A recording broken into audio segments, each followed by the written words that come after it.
Je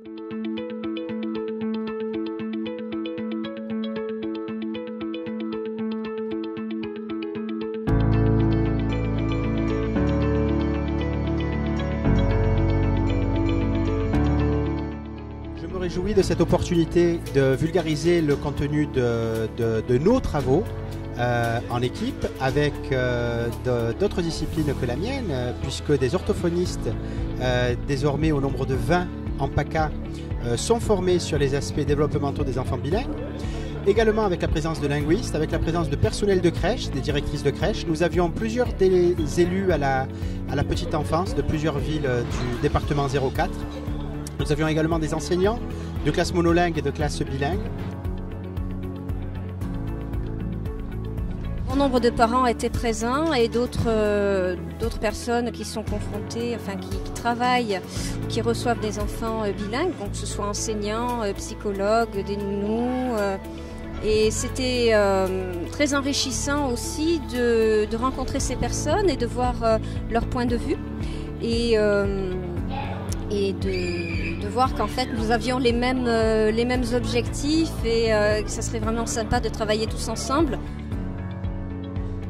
J'ai été chargé d'intervenir sur les notions de santé publique et les besoins en termes de santé publique sur ce département, avec une population qui évolue, avec de plus en plus de personnes qui sont considérées comme migrants et qui amènent avec eux tous ces problèmes de relation à la langue et de l'apprentissage d'une deuxième langue. Il faut partir déjà d'une idée, c'est celle de l'évolution démographique de notre territoire, puisque l'intitulé de mon intervention, c'est bien sur le département. Et on voit, depuis de nombreuses années, ce département augmente en termes de population. Si elle augmente, cette population, c'est en grande partie au fait qu'il y a une migration. Ça veut dire que cette population-là, elle nous apporte aussi des problématiques de santé différentes de celles de la population autochtone, en tout cas dans leur expression. On sait, par différentes études, que les populations migrantes ont une façon de vivre la maladie et présentent une vulnérabilité particulière qui est différente de celle qu'on trouve dans les populations qui sont habituées à un système de santé, habituées à exprimer les maladies d'une certaine manière et puis de faire face à celles-ci. Je suis intervenu aussi sur la nécessaire formation des professionnels de santé à ce nouveau phénomène dans le département, en prenant comme exemple ce que j'ai mis en œuvre avec M.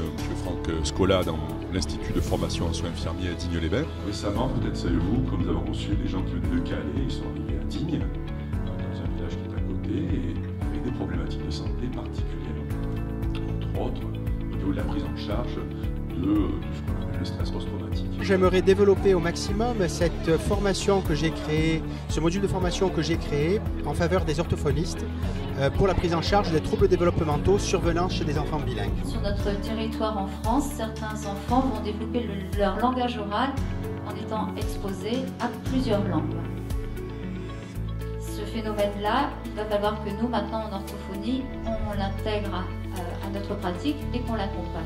Parce que les enfants que nous allons recevoir en cabinet sont pour nous et avant tout des enfants, mais ils ont cette spécificité, le bilinguisme. Dans notre formation initiale d'orthophoniste, c'est un sujet qui n'est pas vraiment abordé. Et donc ça a permis de répondre à certaines questions, justement sur le bilinguisme, d'autant plus que nous recevons de plus en plus d'enfants bilingues et puis aussi d'adultes bilingues. Et parfois, on ne sait pas du tout comment aborder les choses. La France, on l'a dit, c'est un pays monolingue. C'est la langue française qui est la langue officielle. Mais elle participe en fait à l'accueil d'un mouvement migratoire sur son territoire. Ce flux peut être d'ordre d'histoire personnelle, ça peut être aussi un flux dû à un contexte géopolitique ou socio-économique. Ainsi donc maintenant, sur notre territoire en France, certains enfants vont développer leur langage oral en étant exposés à plusieurs langues.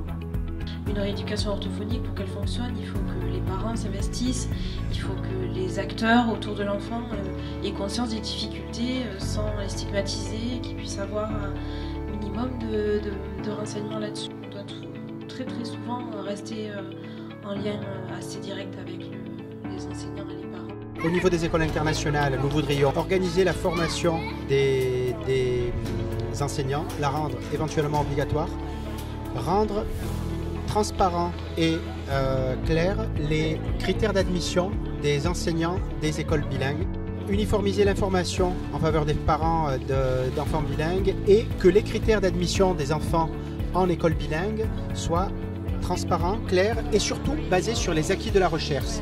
Parce que scolariser un enfant en classe bilingue, ça présente des avantages certes, mais aussi des risques. Le bilinguisme, définissons-le, c'est l'état d'une personne qui, exposée à plusieurs langues, développera des compétences linguistiques dans une des 4 habiletés suivantes: la compréhension, la parole, le fait de parler, l'écriture ou la lecture. C'est cette question du bilinguisme qui met en valeur ce qui se passe dans nos civilisations aujourd'hui. C'est-à-dire que moi je pense qu'on est un petit peu en mutation.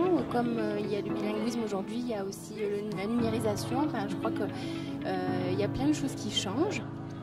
Ma femme est australienne et moi français. Et qu'on a une petite fille de 3 ans et demi. Donc voilà, donc on est en plein dans le sujet.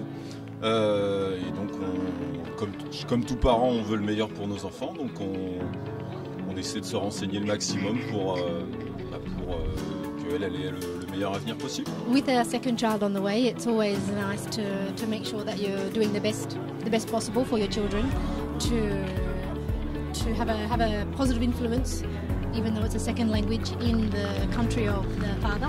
So it's always just nice to make sure that you're doing the best job possible. Ce que je retiens de cette journée ou cet après-midi, c'est l'information qui permet d'exploser un certain nombre de mythes et puis l'échange très très riche en termes de questions et d'explications et de suggestions et d'expériences partagées. Et c'est ce partage aussi bien d'informations que d'expériences par l'audience qui a vraiment été le point enrichissant de cet après-midi. On remercie encore Dr Franck Scorlap d'avoir tout organisé, de nous avoir poussé à faire un bon travail. Alors, est-ce qu'il y a, voilà tout de suite, les atypies langagières, ça c'est une notion conceptuelle assez normative. Par normative, ça veut dire qu'il y a un jugement derrière, ça veut dire chargé d'une idée d'évaluation.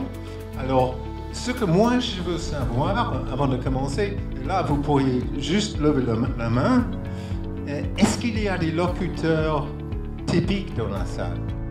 Tout le monde est d'une certaine manière un locuteur atypique déjà.